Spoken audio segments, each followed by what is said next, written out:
জুনাইত গ্ৰেপ্তাৰ সন্দেহযুক্ত বাংলাদেশীক ৮০,০০০ টকাৰ জাল নোট সহ গ্ৰেপ্তাৰ কৰা হৈছে লোকজনক টিএমপিকেৰ সহযোগত কৰায়ত্ব কৰি গটাই দিয়া হ'ল আৰক্ষীক অমৰপুৰ গাঁৱৰ পৰা লোকজনক কৰায়ত্ব কৰা হয় এখন দোকানত সিগাৰেট ক্ৰয় কৰি আছিল আৰু সেই সময়তে দোকানীজনক দিছিল সেই জাল নোট এটা ভাড়াঘৰৰ পৰা নিয়ন্ত্ৰণ কৰি আছিল কাপুৰৰ ব্যৱসায় ধৃত লোকজন বাংলাদেশৰ নবাবগঞ্জ জিলাৰ গুমানী আলী বুলি জানিব পৰা গৈছে সীমান্তত দালালক ৫,০০০ টকা দিলেই অসমত প্ৰৱেশ কৰিবলৈ দিয়ে বুলিও বিস্ফোৰক মন্তব্য কৰিছে লোকজনে জনগোষ্ঠী অধ্যুষিত এলেকাত সন্দেহজনক নাগৰিকৰ আগ্ৰাসনত শংকিত হৈছে স্থানীয় দল সংগঠন গুমানী হক মোহাম্মদ গুমানী গড়কট বাংলাদেশ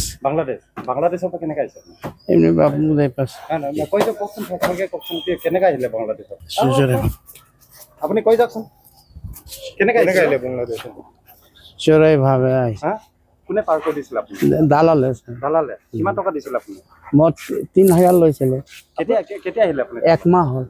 আপুনি কিমান বছৰ পৰা আছে জুনাই ইয়াত হ'ল আপোনাক কেইবছৰ আপোনাৰ লগত কিমানজন মানুহ আছে টোটেল তেলে আমাৰ দুজন আছে আৰু মই জানা মতন নাই ছাৰ আপুনি ইয়াত কি বেপাৰ কৰিব আহিছিলে এই কাপোৰ বাপা আপুনি আধাৰ কাৰ্ড কেনেকৈ বনালে বনাই দিছিল কোনে বনাই দিছিলে ইছলাম শেখ হা ক'ৰ হয় ক'ৰ মানুহজন ওষ্ট বেংগলৰ জাল নোটৰ ব্যৱহাৰ কৰে মোৰ নহয় ছাৰ ওই মোৰ লগৰ এটো থৈ গৈছে আপোনাৰ ইয়াত আহিব ওহিদুল কিমান লাখ টকা আছিল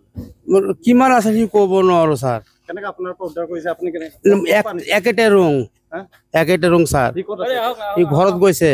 এজন যিটো আমি সন্দেহজনক নাগৰিক বুলি ইতিমধ্যে আমি গম পাইছোঁ সেইজন মানুহে যোৱাকালি অমৰপুৰ গাঁৱত এখন দোকানৰ পৰা সি নিজে চিগাৰেট কিনিব আহিলে চিগাৰেট কিনোতে মানে সি যিজন দোকানীয়ে ভাবিলে মানে সেইজন মানুহে আগতে এনেকুৱা চিগাৰেট কোৱা নাছিলে কিন্তু মানে আজি কেনেকুৱা চিগাৰেট কিনিলে সি মানে ডাউট হ'ল ৫০০ টকীয়া এটা নোট দিছে বুলি ক'লে ৫০০ টকীয়া নোটটো সেই ডাউটত মানে ভালকৈ কিবা চোৱাৰ পাছত কি হ'ল ইয়াক সন্দেহ উপজিলে আৰু মানে এইখন জাল নোট বুলি সি গম পালে তাৰ পাছতে আমাৰ টাকা মিচিং পদিংকাবাঙক খবৰ দিয়াৰ মাত্ৰে আমি গৈ মেলি এইজন মানুহক কৰায়ত্ব কৰাৰ পাছত সোধপোছৰ কাৰণে আমি ইয়াক এখেতৰ ঘৰতে যিজন বাংলাদেশী ইয়াৰ ঘৰতে আমি ইহঁতৰ বিচনাপত্ৰ যিটো তাত ভাড়া লৈ আছে ভাড়া ঘৰতে আমি প্ৰায় 80,000 ৫০০ টকীয়া নোট আমি উদ্ধাৰ কৰিব সক্ষম হ'লোঁ তাৰ পাছতে এজন ব্যৱসায় কৰিবলৈ আহিছে ইয়াত গাঁৱে গৈ মেলি সি চাইকেলত গৈ মেলি মানে লৈ ফুৰি সি সদায় ব্যৱসায় কৰে কিন্তু মানে আমাৰ গাঁৱৰ যিকেইটা আমাৰ সমাজ আছে গাঁৱলীয়া সমাজত আহি মেলি সি টকাটো এক্সচেঞ্জ কৰিবলৈ সি ইয়াত তিতাপি লোৱা আছিলে কিতাপৰ বিষয় যে যিটো সময়ত অসমৰ মুখ্যমন্ত্ৰী তথা নিজে গৃহমন্ত্ৰীৰ দৰে এটা গুৰুত্বপূৰ্ণ দায়িত্বত অধিষ্ঠিত হৈ থকা মুখ্যমন্ত্ৰী হিমন্ত বিশ্ব শৰ্মাই বিভিন্ন সময়ত দম্ভালি মাৰি থাকে যে অসম আৰু বাংলাদেশৰ যি সীমান্ত সম্পূৰ্ণৰূপে স্থিৰ কৰিছে বুলি তেখেতে বিভিন্ন সময়ত ডাঙৰ তেখেতে লেকচাৰ মাৰি আছে সেই সময়তে কিন্তু জুনাইৰ নিচিনা এটা জনগোষ্ঠীৰ বসবাস কৰি থকা এটা অঞ্চলত টিএমপিকে আৰু আৰক্ষী প্ৰশাসনে যি বাংলাদেশী কৰায়ত্ব কৰিবলৈ সক্ষম হৈছে আমি অসম চৰকাৰ তথা মাননীয় মুখ্যমন্ত্ৰী হিমন্ত বিশ্ব শৰ্মাক আমি প্ৰশ্ন কৰিব বিচাৰিছোঁ আমি সদৌ অসম ছাত্ৰ সন্থাই বিভিন্ন সময়ত আমি দাবী জনাই আহিছোঁ যে অসমত বিভিন্ন জিলাত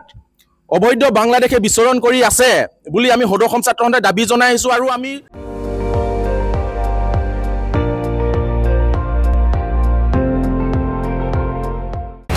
আপুনি চাই আছে ND24 সৰ্বশ্ৰেষ্ঠ নহয় সৰ্বোত্তমৰ দৌৰ